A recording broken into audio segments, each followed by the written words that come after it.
Hey everybody, Les Butler here for SouthernGospel365.com with my friend Johnny Minick. Hey buddy. How you doing, my friend? Doing great. So Goodman Revival, I see you on the cover of the Singing News. I see you're doing dates all over north, south, east, and west, and then some.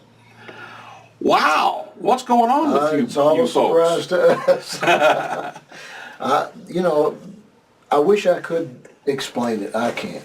It's just a blessing from the Lord that we're getting to sing the music that has really been the fabric of our life. Mm-hmm.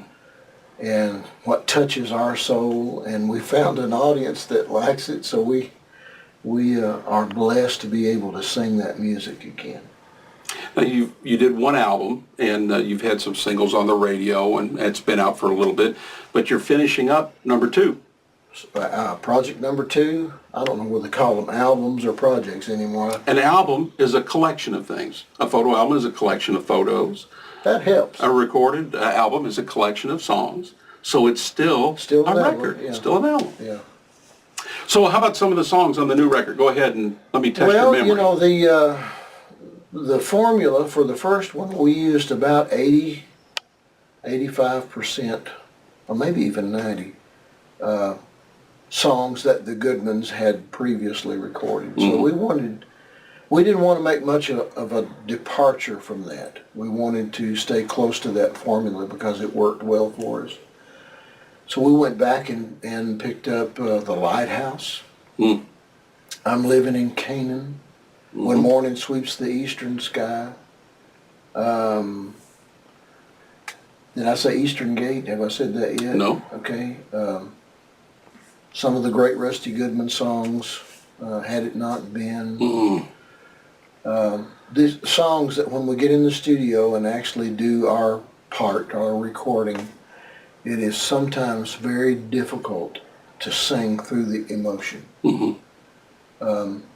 Because we're visiting in our hearts and in our minds places that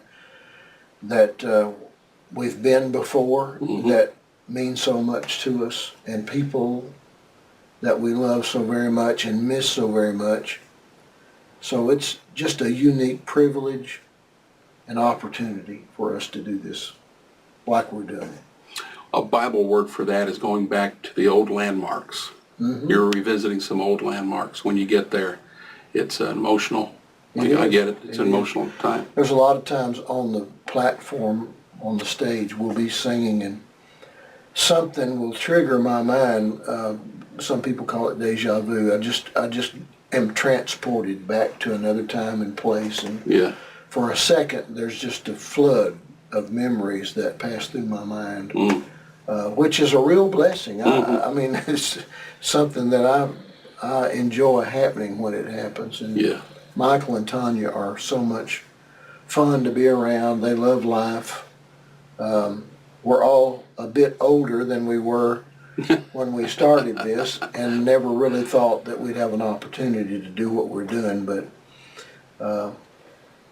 God can use people in their 50s and 60s just like He can when you're in your 20s. Well, praise the Lord. Isn't that good? That is good news. I know you're glad to hear that news. I sure am. Well, okay, so what's coming up other than the new record? Touring? Lots of touring? Well, I wouldn't say lots, but maybe as many as 50 dates that we'll do within a year. That's a lot. It's a lot for us because I still pastor a church full time, and we intend on recording several projects throughout the year instead of just trying to do one a year. In fact, we're talking about a Christmas project coming out. Nice.